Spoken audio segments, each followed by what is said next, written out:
भगवान श्री कृष्ण की कथा का आश्रय लेने वाले श्रोताओं, मैं श्री वेद व्यास जी एवं गुरुजनों की आज्ञा से श्रीमद् भागवत का 6ठा अध्याय आरंभ करती हूँ। अध्याय 6, सप्ताह यज्ञ की विधि।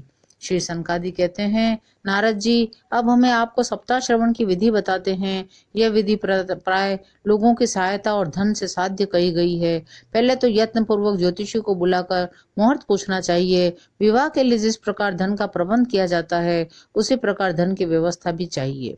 कथा आरंभ करने में भाद्रपद, आश्विन, कार्तिक, मार्गशीर्ष, आषाढ़ और श्रावण, ये 6 महीने श्रोताओं के लिए मोक्ष की प्राप्ति के कारण हैं। इन महीनों में भी भद्रा, व्यतिपात और कुयोगों को सर्वथा त्याग देना चाहिए और जो लोग दूसरे उत्साही हों उन्हें अपना सहायक बना लेना चाहिए। फिर प्रयत्न करके देश देशांतरों में यह संवाद भेजना चाहिए कि यहाँ कथा होगी और सब लोगों को सब परिवार पधारना चाहिए। स्त्री और शूद्रादि भगवत कथा एवं संकीर्तन से दूर पड़ गए हैं, उनको भी सूचना हो जाए, ऐसा प्रबंध करना चाहिए। देश में जो विरक्त वैष्णव और हरि कीर्तन के प्रेमी हो, उनके पास निमंत्रण पत्र अवश्य भेजना चाहिए। और हे महानुभावों, यहाँ 7 दिन तक सत्पुरुषों का बड़ा दुर्लभ समागम रहेगा। अपूर्व रस में श्रीमद् भागवत की कथा होगी, अतः शीघ्र ही पधारने की कृपा करें। कथा का श्रवण किसी तीर्थ में, वन में अथवा अपने घर पर भी अच्छा माना गया है। जहाँ लंबा चौड़ा मैदान हो वहीं कथा स्थल रखना चाहिए। भूमि का शोधन, मार्जन, लेपन करके रंग बिरंगी धातुओं से चौक पूरना चाहिए। घर की सामग्री उठाकर एक कोने में रख देनी चाहिए। 5 दिन पहले ही यत्न पूर्वक बहुत से बिछाने के वस्त्र एकत्र करके केले के खंभों से एक अच्छा मंडप बनाना चाहिए। सब और फल, पुष्प, पत्र और चंदों से अलंकृत करें। चारों ओर झंडियां लगाकर सभी तरह के सामानों से उसे सजा दें। उस मंडप में कुछ ऊंचाई पर 7 विशाल लोकों की कल्पना करें। उनमें विरक्त ब्राह्मणों को बुला बुला कर बिठाए। अच्छी तरह यथोचित आसन तैयार करे और वक्ता के लिए एक दिव्य सिंहासन का प्रबंध करे। वक्ता का मुख उत्तर रहे और श्रोताओं का मुख पूर्वाभिमुख रहे। यदि वक्ता पूर्वाभिमुख रहे तो श्रोता को उत्तर की ओर मुख करके बैठना चाहिए। जो वेद शास्त्र की स्पष्ट व्याख्या करने में समर्थ हो, तरह तरह के दृष्टांत दे सकता हो, विवेकी हो, ऐसे विष्णु भक्त ब्राह्मण को वक्ता बनाना चाहिए। कथा आरंभ करने से एक दिन पूर्व व्रत ग्रहण करने के लिए वक्ता को शौर कर्म करा लेना चाहिए और अरुणोदय के समय शौच से निवृत्त होकर अच्छी तरह स्नान कर लेना चाहिए। तदंतर पितृगण तर्पण कर पूर्व पापों की शुद्धि के लिए प्रायश्चित करे और फिर भगवान श्री हरि को एक मंडल बनाकर उसमें स्थापित करे। भगवान श्री कृष्ण को लक्ष्य करके मंत्रोच्चारण पूर्वक 16 उपचार विधि से पूजन करे, प्रदक्षिणा करे, नमस्कार करे और प्रार्थना करे, हे करुणा निधान, मैं संसार सागर में डूबा हुआ हूँ। मैं बड़ा दीन हूँ। कर्मों के मोह रूपी ग्रह ने मुझे पकड़ रखा है। आप इस संसार सागर से मेरा उद्धार कीजिए। इसके पश्चात धूप, दीप आदि सामग्रियों से श्रीमद् भागवत की बड़े उत्साह और प्रीति से विधि विधान से पूजा करें और पुस्तक के आगे भी नारियल रखकर नमस्कार करें और स्तुति करें। श्रीमद् भागवत के रूप में आप श्री कृष्ण चंद्र ही विराजमान है। हे नाथ, मैंने भव सागर से छुटकारा पाने के लिए आपकी शरण ली है। मेरा यह मनोरथ आप बिना किसी विघ्न बाधा के सांगोपाद पूरा करें। हे केशव, मैं आपका दास हूँ। इस प्रकार वक्ता का पूजन करें, सुंदर वस्त्र आभूषण से उसे विभूषित करें और उसकी स्तुति करें। सुख स्वरूप भगवान, आप समझाने की कला में कुशल हैं और सब शास्त्रों में पारंगत है। कृपया इस कथा को प्रकाशित करके मेरा अज्ञान दूर करें। फिर ब्राह्मण, अन्य विष्णु भक्त एवं कीर्तन करने वालों को नमस्कार करें, उनकी पूजन करें और आज्ञा पाकर स्वयं भी अपने आसन पर आकर बैठ जाएं। जो पुरुष लोक संपत्ति, धन, घर, पुत्र आदि की चिंता छोड़कर शुद्ध चित्त से केवल कथा में ही ध्यान रखता है, उसे इस श्रवण का उत्तम फल मिलता है। कथा के समय मलमूत्र के वेग को काबू में रखने के लिए अल्पाहार सुखकारी होता है। यदि शक्ति हो तो 7 दिन निराहार रहकर कथा सुने अथवा एक ही समय भोजन करें। मैं तो उपवास की अपेक्षा भोजन करना अच्छा समझता हूँ, यदि वह कथा श्रवण में सहायक हो। सोनक जी महाराज कहने लगे, यदि उपवास से श्रवण में बाधा पहुंचती हो तो वह किसी काम का नहीं है। हे नारद जी, नियम से कथा सुनने वाले पुरुषों के नियम इस तरह होंगे। जो पुरुष नियम से कथा सुने उसे ब्रह्मचर्य से रहना, भूमि पर सोना, नित्य प्रति कथा समाप्त होने पर पत्तल में भोजन करना चाहिए और उसे भाव दूषित पदार्थों और बासी अन्नों का त्याग कर देना चाहिए। काम, क्रोध, मद, मान, मत्सर, लोभ, दंभ, मोह और द्वेष को अपने पास भी नहीं पटकने देना चाहिए। नियम से कथा सुनने वाले पुरुष को रजस्वला स्त्री, म्लेच्छ, पतित, गायत्रीहीन, द्वेष, ब्राह्मणों से द्वेष करने वाले, वेद को न मानने वाले पुरुषों से बात भी नहीं करनी चाहिए। सर्वदा सत्य, शौच, दया, मौन, सरलता, विनय और उदारता का बर्ताव करना चाहिए। जिस स्त्री का रजोदर्शन रुक गया हो, जिसके एक ही संतान होकर रह गई हो, जो बांझ हो, जिसकी संतान होकर मर जाती हो अथवा जिसका गर्भ गिर जाता हो, वह यत्न पूर्वक इस कथा को सुने। ये सब यदि विधिवत कथा सुने तो इन्हें अक्षय फल की प्राप्ति हो सकती है। यह अत्युत्तम दिव्य कथा करोड़ों यज्ञों का फल देने वाली है। इस प्रकार व्रत की विधियों का पालन करके फिर उद्यापन करें। जन्माष्टमी व्रत के समान इस कथा व्रत का उद्यापन करें। यदि जो भगवान के अकिंचन भक्त हैं उनके लिए उद्यापन का कोई आग्रह नहीं है।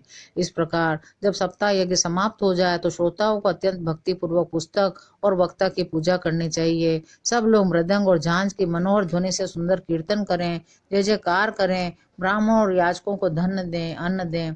कर्म की शांति के लिए दूसरे दिन गीता पाठ करें। ग्रस्त हो तो हवन करें।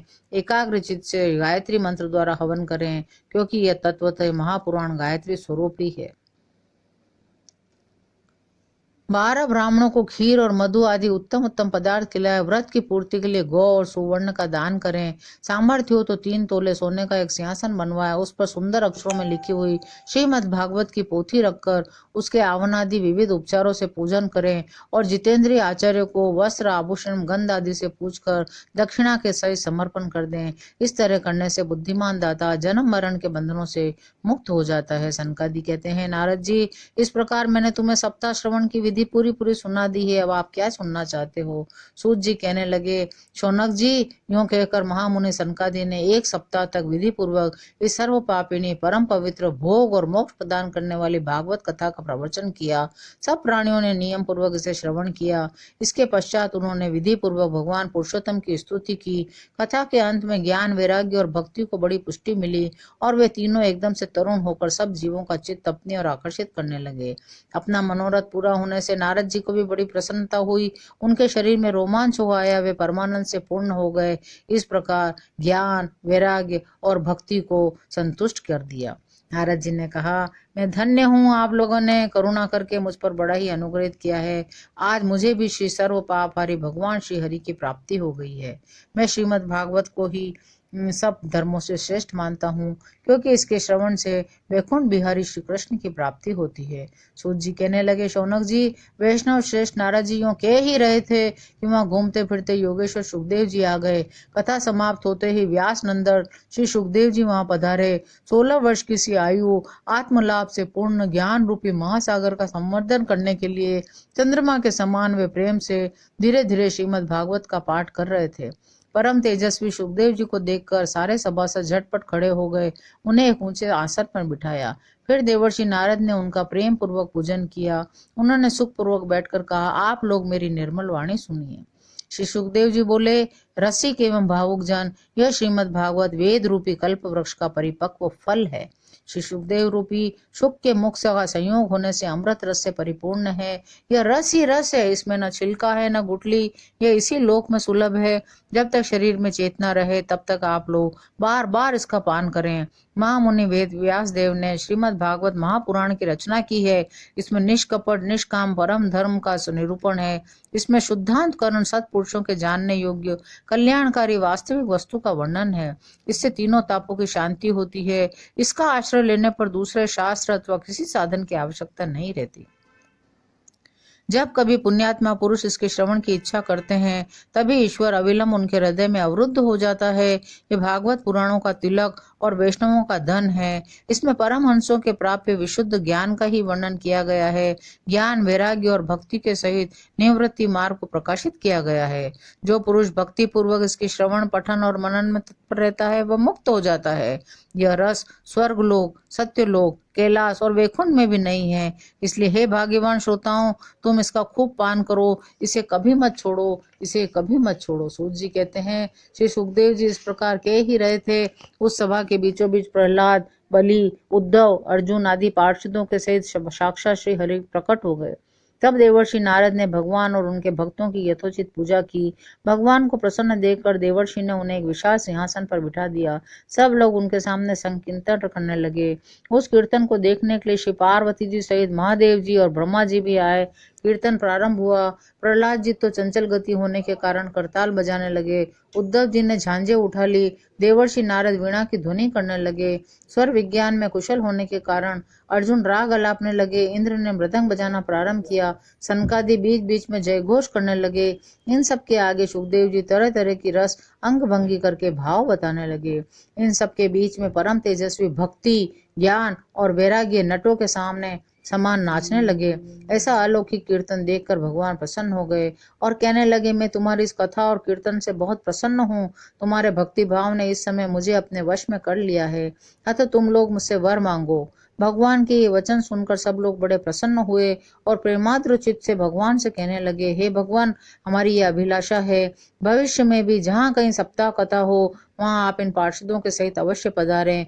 हमारे यह मनोरथ पूर्ण कर दीजिए। भगवान तथास्तु कहकर अंतर्ध्यान हो गए। इसके पश्चात नारद जी ने भगवान और उनके पार्षदों के चरणों को लक्ष्य करके प्रणाम किया।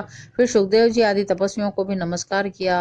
कथा अमृत का पान करने से सब लोगों को बड़ा ही आनंद हुआ। उनका सारा मोह नष्ट हो गया और सब लोग अपने अपने स्थानों को चले गए।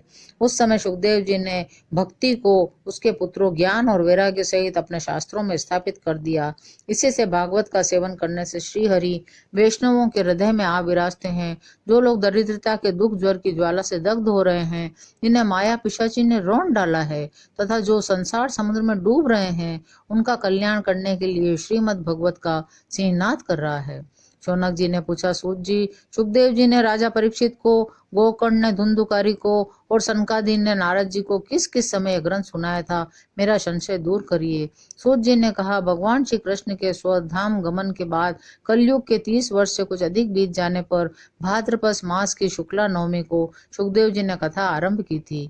राजा परीक्षित के कथा सुनने के बाद कलयुग के 200 वर्ष बीत जाने पर आषाढ़ मास की शुक्ला नवमी को गोकर्ण जी ने यह कथा सुनाई थी। इसके पीछे कलयुग के 30 वर्ष और निकल जाने पर कार्तिक शुक्ला नवमी से सनकादि ने कथा आरंभ की। निष्पाप शौनक जी, आपने जो कुछ पूछा था मैंने सब उत्तर दे दिया है। हे संतजन, आप लोग आदर पूर्वक इस कथामृत का पान कीजिए। यह श्री कृष्ण को अत्यंत प्रिय है, संपूर्ण पापों का नाश करने वाला, मुक्ति का एकमात्र कारण और भक्ति को बढ़ाने वाला है।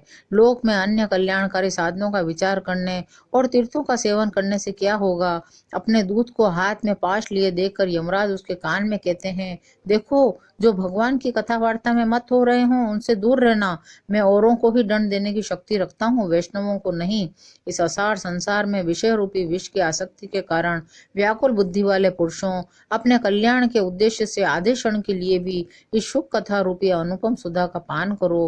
प्यारे भाइयों, निंदित कथाओं से युक्त कुपथ में व्यर्थ क्यों भटक रहे हो। इस कथा के कान में प्रवेश करते ही मुक्ति हो जाती है। इस बात के साक्षी राजा परीक्षित हैं। श्री सुखदेव जी ने प्रेम के रस में प्रवाह स्थित होकर इस कथा को कहा था। जिसके कंठ से संबंध हो जाता है वह वैकुंठ का स्वामी बन जाता है। शौनक जी, मैंने अनेक शास्त्रों को देखकर आपको यह परम गोप्य रहस्य अभी अभी सुनाया है। सब शास्त्रों के सिद्धांतों का यही निचोड़ है। संसार में इस शुक शास्त्र से अधिक पवित्र और कोई वस्तु नहीं है। अतः आप लोग परमानंद की प्राप्ति के लिए इस 12 स्कंद रूप उस रस का पान करें। जो पुरुष नियम पूर्वक इस कथा का भक्ति भाव से श्रवण करता है, जो शुद्धांत करण भगवत भक्तों के सामने इसे सुनाता है, वे दोनों ही विधि का पूरा पूरा पालन करने के लिए इसका यथार्थ फल पाते हैं। उनके लिए त्रिलोकी में कुछ भी असाध्य नहीं होता है। इस प्रकार श्रीमद् भागवत महामत्य यहाँ समाप्त होता है। जय श्री कृष्ण।